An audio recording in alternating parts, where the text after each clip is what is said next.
এই দেখো আলু সিদ্ধ মাখছি, এই যে পেঁয়াজ লঙ্কা ভেজে রেখেছি, সেটা দিয়ে এই যে আলু সিদ্ধ মাখছি।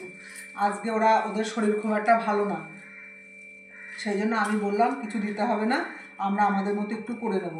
সেই জন্য যে আলু সিদ্ধ করেছি, আর আলু সিদ্ধ আর পেঁয়াজ লঙ্কা ভেজে নিয়েছি, আলু সিদ্ধটা মাখছি। আর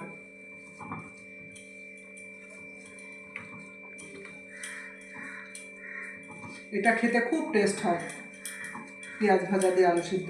আর করে নিয়েছি এই যে ডাল করেছি,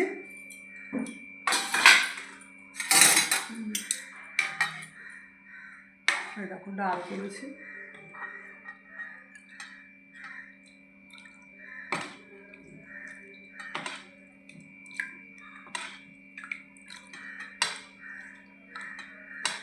ঘি থাকে, কিন্তু আমরা তো ঘিটা খেতে পারি না, কারণ ঘি খাওয়ার সমস্যা, কিছু করার নেই, সেই জন্য আমাদের আরও অসুবিধা হয়।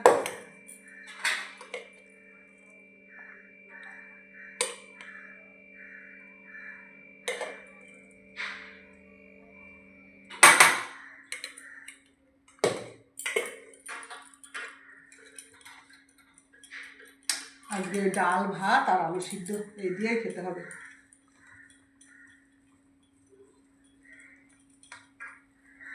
এই যে না খেতে বসে পড়ো।